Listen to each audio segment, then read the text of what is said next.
Many will call me an adventurer, and that I am, only one of a different sort, one who risks his skin to prove his truths.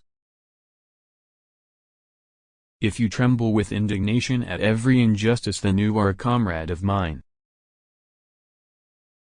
We cannot be sure of having something to live for unless we are willing to die for it.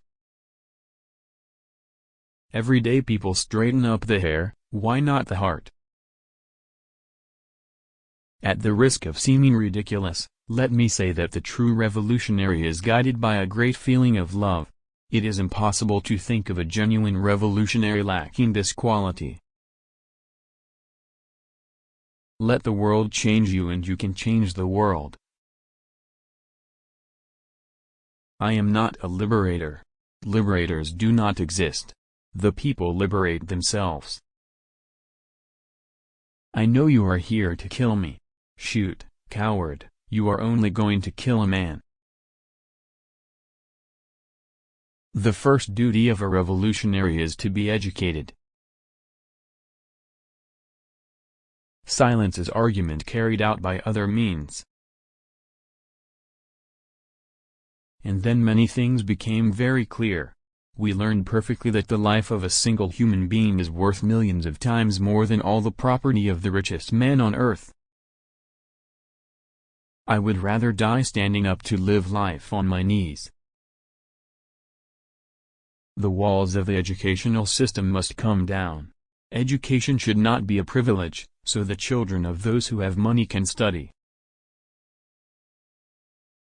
Above all, always be capable of feeling deeply any injustice committed against anyone, anywhere in the world. I knew that when the great guiding spirit cleaves humanity into two antagonistic halves, I will be with the people. There is no other definition of socialism valid for us than that of the abolition of the exploitation of man by man. I will fight with all the weapons within my reach rather than let myself be nailed to a cross or whatever. The revolution is not an apple that falls when ripe. You have to make it fall. After graduation, due to special circumstances and perhaps also to my character, I began to travel throughout America, and I became acquainted with all of it. Except for Haiti and Santo Domingo, I have visited, to some extent, all the other Latin American countries. Because of the circumstances in which I traveled, first as a student and later as a doctor, I came into close contact with poverty, hunger and disease, with the inability to treat a child because of lack of money, with the stupefaction provoked by the continual hunger and punishment, to the point that a father can accept the loss of a son as an unimportant accident, as occurs often in the downtrodden classes of our American homeland. And I began to realize at that time that there were things that were almost as important to me as becoming famous for making a significant contribution to medical science. I wanted to help those people.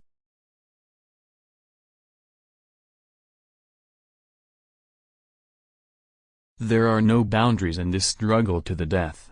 We cannot be indifferent to what happens anywhere in the world, for a victory by any country over imperialism is our victory, just as any country's defeat is a defeat for all of us. The best form of saying is being. A country that does not know how to read and write is easy to deceive. The true revolutionary is guided by great feelings of love.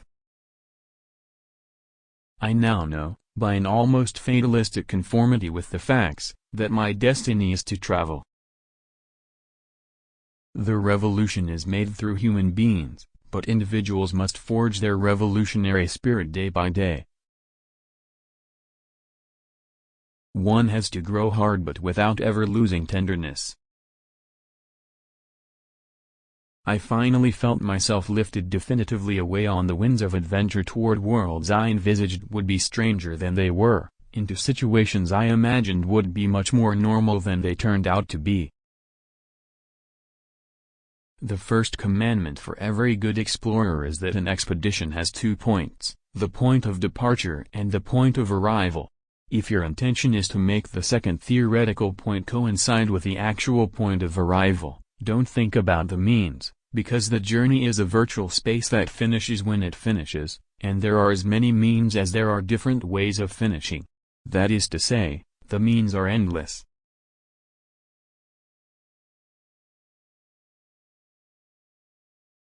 I don't care if I fall as long as someone else picks up my gun and keeps on shooting. What do we leave behind when we cross each frontier? Each moment seems split in two, melancholy for what was left behind and the excitement of entering a new land. This is not a story of heroic feats, or merely the narrative of a cynic, at least I do not mean it to be. It is a glimpse of two lives running parallel for a time, with similar hopes and convergent dreams. El revolucionario verdadero es guiado por gran sentimientos de amor.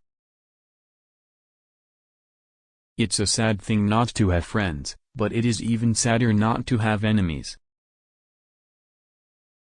Every person has the truth in his heart.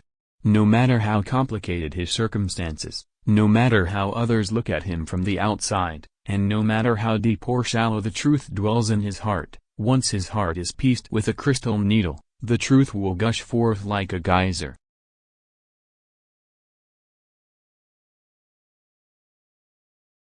At night, after the exhausting games of canasta, we would look out over the immense sea, full of white flecked and green reflections, the two of us leaning side by side on the railing, each of us far away, flying in his own aircraft to the stratospheric regions of our own dreams. There we understood that our vocation, our true vocation, was to move for eternity along the roads and seas of the world. Always curious, looking into everything that came before our eyes, sniffing out each corner but only ever faintly, not setting down roots in any land or staying long enough to see the substratum of things, the outer limits would suffice.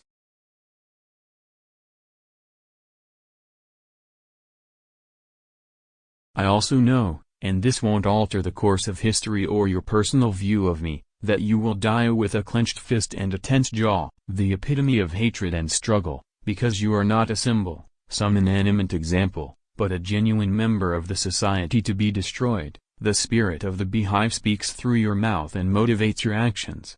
You are as useful as I am, but you are not aware of how useful your contribution is to the society that sacrifices you.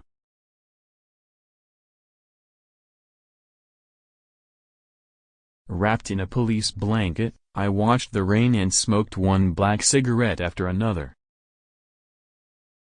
Man truly achieves his full human condition when he produces without being compelled by the physical necessity of selling himself as a commodity. Dejam desire, arise go de parecer ridiculo, que el revolucionario verdadero está guiado por grandes sentimientos de amor. Let me say, at the risk of seeming ridiculous, that the true revolutionary is guided by great feelings of love.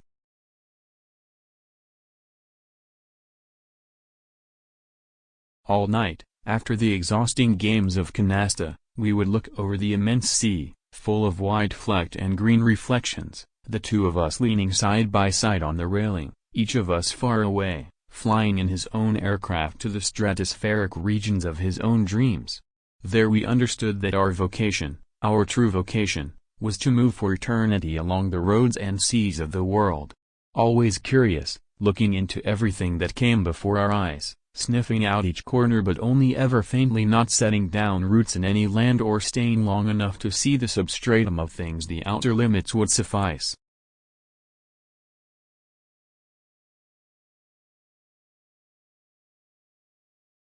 It is there, in the final moments, for people whose farthest horizon has always been tomorrow, that one comprehends the profound tragedy circumscribing the life of the proletariat the world over. The stars drew light across the night sky in that little mountain village, and the silence and the cold made the darkness vanish away. It was, I don't know how to explain it, as if everything solid melted away into the ether, eliminating all individuality and absorbing us, rigid, into the immense darkness. Not a single cloud to lend perspective to the space blocked any portion of the starry sky. Let me say, at the risk of seeming ridiculous, that the true revolutionary is guided by great feelings of love,